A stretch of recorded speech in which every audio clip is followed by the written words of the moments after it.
Elle a inspiré et même donné son nom à cette chaîne. Lady, ma jument, ou plutôt ma fille, est morte alors qu'elle n'avait même pas 8 ans. Bonjour à tous, on se retrouve aujourd'hui pour une vidéo triste, mais que j'avais besoin de faire. Comme vous l'avez entendu dans l'intro, du coup, ma jument Lady, qu'on voit juste là, est morte le 15 janvier 2024, soit il y a 1 mois et 12 jours exactement à l'heure à laquelle je tourne cette vidéo. Et j'avais besoin de vous parler d'elle, de vous expliquer qui elle était et ce qu'il s'est passé. C'est parti.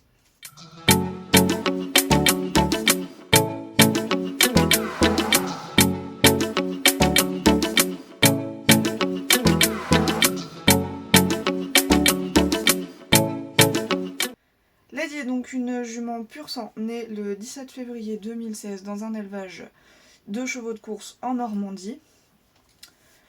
Elle est donc le croisement de l'étalon Nona Never et de la jument Kamdara. On peut voir ici qu'elle était très mignonne et qu'elle ressemblait pas mal à sa maman quand même, malgré tout. Elle est vendue et part aux États-Unis pour faire sa carrière de course. Malheureusement pour elle, elle part justement aux États-Unis et ne court pas en France, parce qu'il faut savoir qu'en France, les chevaux de course sont plus protégés en général qu'à l'étranger. Et donc, malheureusement pour elle, elle est vendue aux États-Unis. Elle commence sa carrière et elle enchaîne les victoires. Elle est douée et donc elle gagne comme ça plusieurs courses jusqu'à ce que ses résultats se détériorent. Et là, elle va commencer à changer de propriétaire très régulièrement. Le nombre de propriétaires différents qui sont notés sur son carnet sont assez impressionnants. Hein, vraiment, elle a vraiment beaucoup changé. Suite à ça, elle est donc rachetée par un marchand en Belgique et marchand auquel moi je vais la racheter. Et donc elle arrive avec moi le 9 décembre 2021. Et donc là quand elle arrive, bah clairement je découvre en fait le cheval de ma vie. Alors, elle n'était pas parfaite. Elle avait un fort caractère, des traumatismes qu'on n'a jamais vraiment réussi à soigner au final. Et pas du tout sociable avec les autres chevaux, complètement désociabilisée. On a enchaîné les blessures, elle s'est battue, etc. Un caractère vraiment... bah, certains diront de jument, mais j'aime pas utiliser ce terme-là parce que pour moi, chaque cheval a son caractère, que ce soit une jument ou un autre. Mais vraiment avec un fort caractère qui nous a valu plusieurs aventures. Mais malgré tout, le cheval de ma vie, dans le sens où c'était vraiment le cheval dont j'avais besoin à ce moment-là. Le cheval qui me fasse me remettre en question, qui m'a tout appris, dans le sens où c'était le premier cheval dont j'étais propriétaire, puisqu'à l'époque, je m'occupais déjà d'Aaron, mais j'en étais pas propriétaire. J'étais en demi-pension. Et c'est donc elle, le premier cheval dont j'étais propriétaire, et donc bah, qui m'a tout appris, quoi.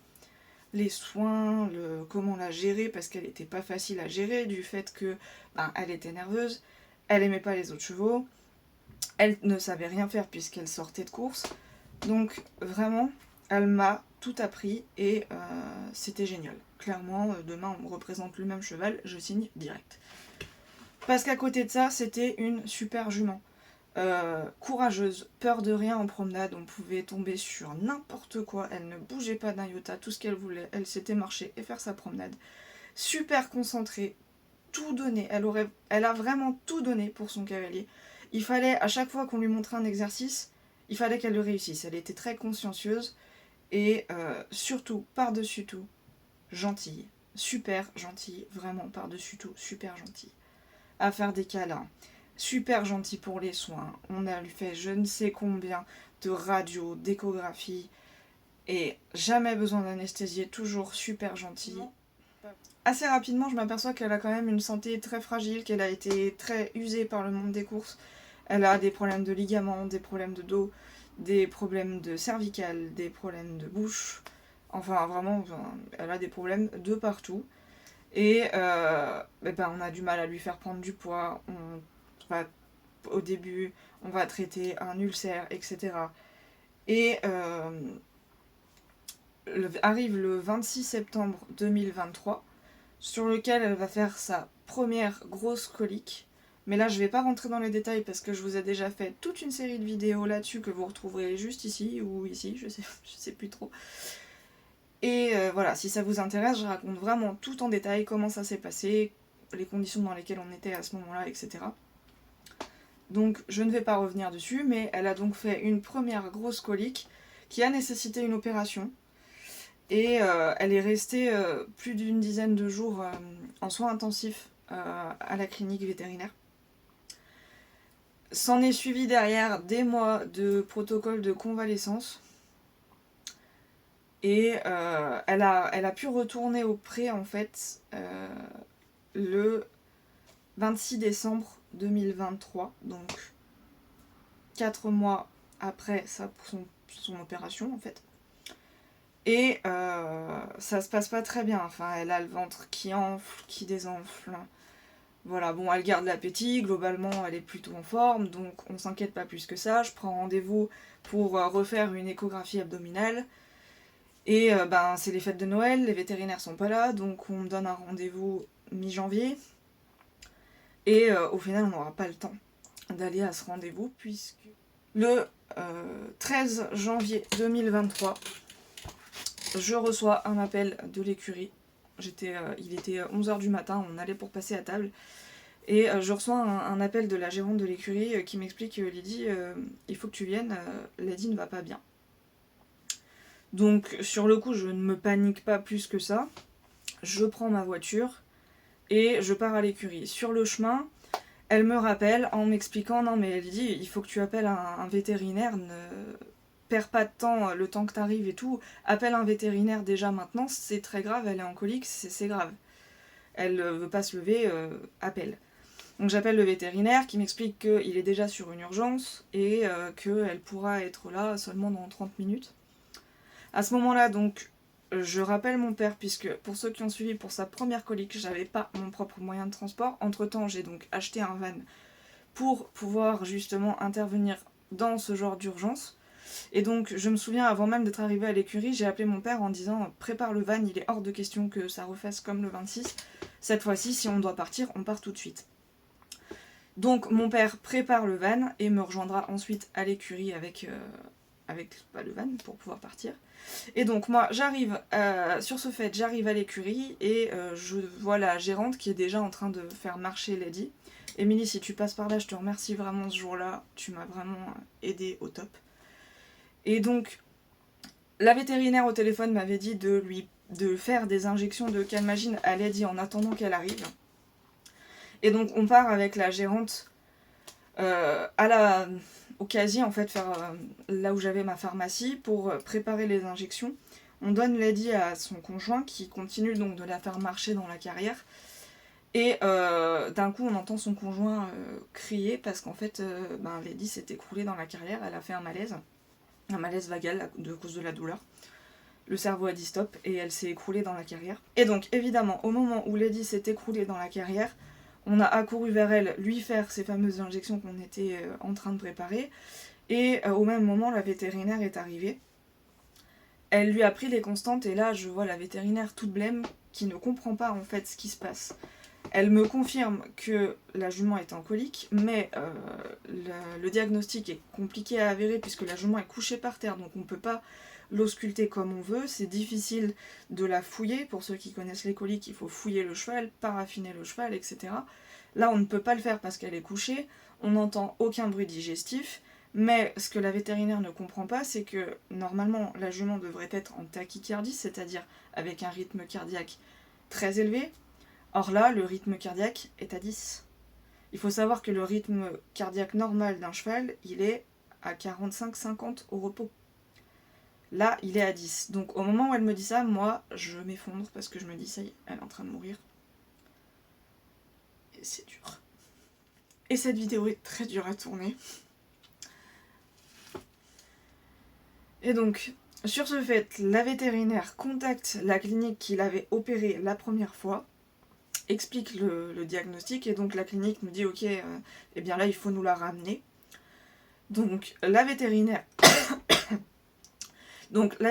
sur place lui fait les injections, la sédate un minimum pour pas qu'elle ait mal, et ben là, maintenant, le défi, ça va être de la relever pour l'amener jusqu'au van. Et donc, Lady met 10-15 minutes à reprendre ses esprits par terre, après les injections antidouleurs pour soulager la douleur et tout. Et là, on se met donc à 5 avec la vétérinaire, la gérante de l'écurie, moi, son conjoint, mon père, et on essaye, mon père ou ma mère, je ne sais plus lequel des deux était là pour m'aider. Mais miraculeusement, Lady se relève, le rythme cardiaque remonte. Et donc la vétérinaire nous dit, bon, eh bien, les injections que je lui ai faites vont durer 1 heure. Partez tout de suite parce que on est à 1 heure en fait de la clinique qui opère. Et donc là on part. Le trajet se passe plutôt bien, même si on voit Lady qui de temps en temps, le van bouge et en fait arrivé à la clinique sur le parking, je m'aperçois qu'en fait Lady elle s'appuie sur le côté du van pour essayer de se coucher, mais elle n'y arrive pas comme il y a les parois. Et donc là on la descend du van, les vétérinaires nous attendent, ils savent que c'est une urgence, etc. Il me demande de peser Lady, mais en fait, Lady avait reconnu les lieux et elle m'a tiré en fait vers la salle de consultation. Elle n'a pas voulu s'arrêter sur la balance. Et du moment que ses 4 sabots étaient dans la salle de consultation, elle s'est à nouveau écroulée. Les vétérinaires se sont donc jetés dessus. Ils ont passé 40 minutes à faire le diagnostic. Et bien une nouvelle fois, c'est très grave, il faut opérer tout de suite. Donc je donne mon accord évidemment pour l'opérer, parce que clairement, il est hors de question qu'on ne mette pas toutes les chances de son côté pour qu'elle s'en sorte, mais d'un autre côté, il est hors de question qu'elle souffre. Donc je donne mon accord pour qu'ils opèrent. Il m'explique que Lady est à nouveau avec un rythme cardiaque très bas et que donc les risques qu'elle meure à l'opération sont très très grands en fait. Donc moi je repars de la clinique, il est 18h, ils attaquent l'opération et ils nous rappellent donc à 23h. L'opération s'est bien passée, Lady a tenu le choc en fait, et il s'avère que du coup la colique qu'elle avait, c'était un déplacement de l'intestin qui était venu se loger dans une déchirure du mésentère et qui donc avait tordu l'intestin sur lui-même et provoqué des stases et des coliques. Sur le coup, on nous annonce donc que l'opération s'est bien passée, donc je suis soulagée en me disant bon, eh bien, on a réagi à temps et elle va encore s'en sortir, en fait, ça va être comme la dernière fois, elle va s'en sortir. Je suis donc plus ou moins soulagée, toujours inquiète, mais soulagée. Et le dimanche, donc, on va voir Lady à la clinique. La vétérinaire commence à me dire que les prises de sang ne sont pas bonnes, qu'il doit y avoir un petit saignement et que il faut voir si ce saignement rentre dans l'ordre ou pas. Donc là encore, les vétérinaires ne sont pas très inquiets, pas très affolés, donc moi non plus, je ne m'affole pas plus que ça. Et au final, dans la nuit du dimanche au lundi, Lady refait des épisodes de colique. Le saignement s'aggrave.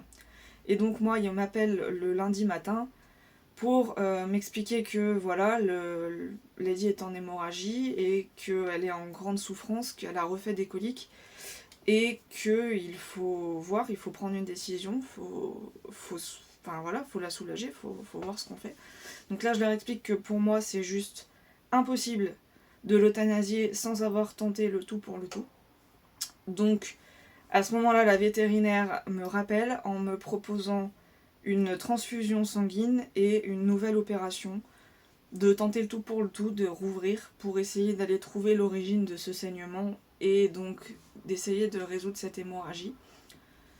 Je donne mon accord et donc immédiatement, comme ce coup-là, j'ai compris en fait que les minutes sont comptées, donc on part avec ma mère directement à la clinique et en fait, Lady décède pendant le trajet.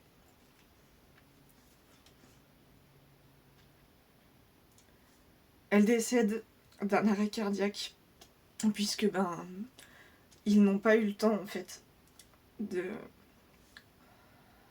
la transfuser, puisque ils n'ont pas eu le temps de la transfuser, donc il n'y avait plus assez de sang. Et donc Et donc son cœur s'est arrêté.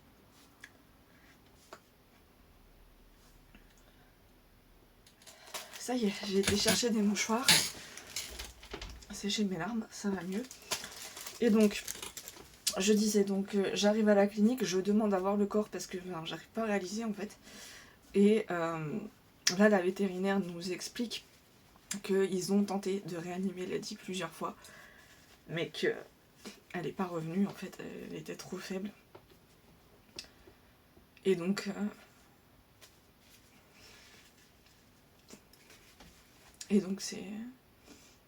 c'est fini, quoi. Donc, évidemment, à ce moment-là, je suis dévastée, je m'effondre. Mais bon, la vie continue et puis j'aurais tout fait pour elle. Pour conclure cette vidéo, eh bien, ça fait aujourd'hui 1 mois et 12 jours que Lady nous a quittés. Clairement, je m'en rends toujours pas compte. Elle me manque énormément. Et elle manque énormément à Aaron. Et ça, je crois que c'est le pire. Parce qu'en fait, Aaron, il la cherchait de partout, quoi. Les premiers jours où Lady était morte, Aaron, il était dans un état de dépression impressionnant. Il la cherchait de partout. Il regardait dans le box de Lady, il la trouvait pas. Il regardait, il la cherchait de partout dans leur paddock. Et il a même arrêté de manger. Et ça, franchement, je crois que c'est le plus dur à avoir. Au-delà de ça, bon, on l'a dit, c'était clairement la jument de ma vie. Et pourtant, c'était vraiment pas gagné. On a toujours eu... on a eu des débuts compliqués, on n'a jamais eu une vie simple, elle et moi. On n'a jamais eu une vie lisse et calme, elle et moi. Mais ça fera l'objet d'une autre vidéo où je vous raconterai plus en détail notre histoire. Et donc, pour finir cette vidéo sur une note un peu plus positive, ceux qui nous suivent dans le flux des shorts notamment le savent déjà. Aaron était malade à l'arrivée dans la nouvelle écurie, parce que j'avais choisi de changer d'écurie pour éviter en fait qu'il cherche Lady de partout, et même pour moi, à chaque fois que je regardais la carrière, je la revoyais s'étaler dedans, donc on n'allait pas pouvoir avancer correctement. Donc j'ai choisi de déménager dans une toute nouvelle écurie où on n'était jamais allé auparavant, ni avec Lady ni avec Aaron. Et donc dès le premier jour d'arrivée dans cette écurie, Aaron était vraiment pas bien, il buvait pas, il avait fait une colique lui aussi à cause de crottins trop secs. Et en fait c'était la Pyroplasmose stellaria qui avait donc provoqué des gros problèmes de reins, et donc qui avait provoqué cet assèchement des crottins et donc cette colique. Et donc il a eu ses injections d'antibiotiques pendant 15 jours avec le cathéter et tout, donc il était fermé au box. Et donc là c'est fini, il va beaucoup mieux et il a retrouvé le pré avec un nouveau copain de pré. Donc je suis ravie pour lui et j'espère que ça va aller. Sur ce, profitez bien de vos animaux parce que tous les instants sont comptés. Et moi je vous dis à très bientôt dans une prochaine vidéo. Salut!